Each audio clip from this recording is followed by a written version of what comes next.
All right, y'all. Interest for the African American Museum of Arts.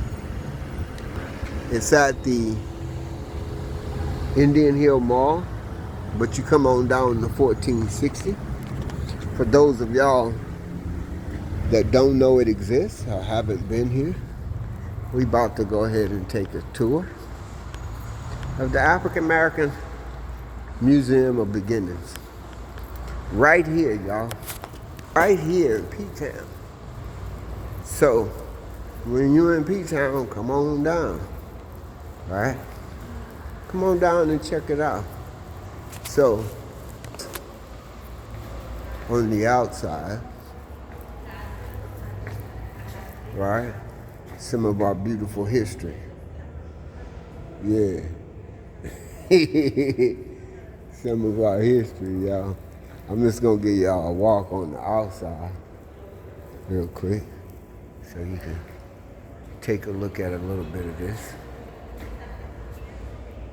Of course, there go those Olmec heads.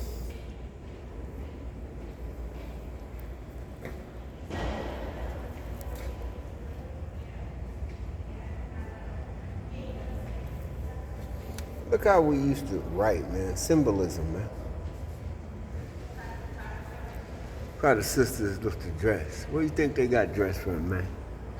And it's a trip in our culture and the cultures of today, right? You letting other people dress us. Ain't that something? So, hello. How are you? Is that Patty? This is Aaron. You might not remember me. Actually, you may think that I'm a different person. Oh, yeah, maybe. Okay. So what I'm doing Okay. is I'm videoing a little bit of this. And so I'm going to put it on one of my podcasts for the people that don't know right here in the city of Pomona. There you go. Right?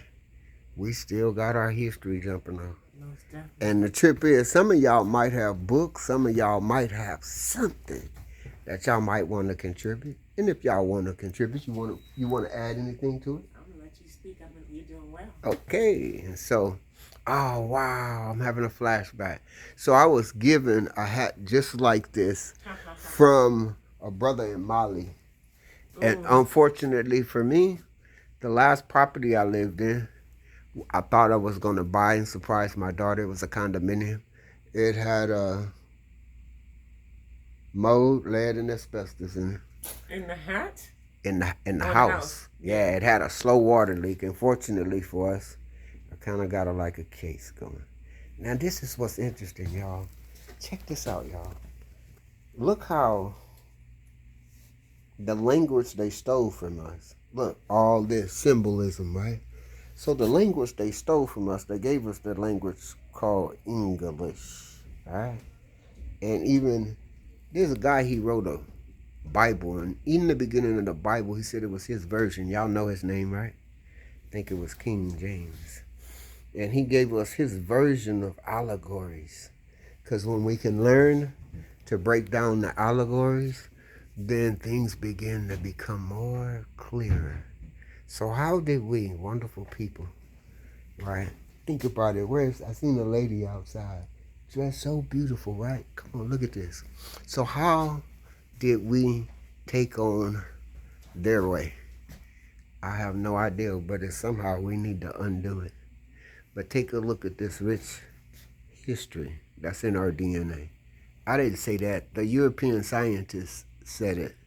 They said when they tested the DNA of, y'all remember that lady, Hilo? Y'all remember Hilo? Comes from Henrietta Lacks, right?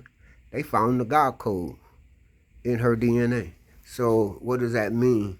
If you be a sister or a brother, literally, man, the Creator loved us so much, He put a code in our DNA. No wonder they don't like us, right? You know, take a look at these simple pictures. If y'all can go back, y'all remember when we didn't have nothing? We had each other. Remember when brothers and sisters just genuinely loved each other because that's all we had? Something happened though. And I believe what happened is there's two type of spiritualisms. If y'all don't know, let me introduce you. One is the spiritualness of the soul. Check out an allegory. One allegory is the creator said that I made man. Now, don't get confused now, because most people do, because when they hear the term man, they forget he made man male and female. And the beautiful thing about female, he honored her, right, to carry the rest of us into this thing called being civil, and then it's called the civilization. See, I don't know where y'all grew up at, but in the home I grew up in, the first community was the family. And somehow we have to get back to that community. This particular map here is the map of the pyramids right here in this wonderful land we in, right? They even changed the name of the planet we in. So there was a sister, right? Her name is Andromeda. Yes, we ran galaxies. That's the name of the galaxy we in. And she called this planet we in Kai, right? Almost like in the martial arts. Matter of fact, we have a martial artist over here, Bodhidharma. In the martial arts, Kai, ki, energy, right? An allegory and a mathematical equation for woman is E squared M, right? What do you have? E squared M. Energy and motion. I challenge any brother to hang out with any woman and try to outthink her. No. That's why the Creator made her our helpmate, right? Because we need help on the journey. And it's interesting, mathematically, it's also made to where, number one, he created woman to create respect toward man, because what do women need and want the most? Nurturing is called love. Now, how do we know when we're loving up on others, loving ourselves, or being a loving person? Again, it's an allegory. Take the English language of the word love, right, and turn it around. One thing about the English language and allegories, they'll give us a word like love, but when you reverse it, you have to put the silent E on it, right? Are you evolving? What are you creating? An older lady once said to me, she said, son, I got a question for you. I say, ma'am.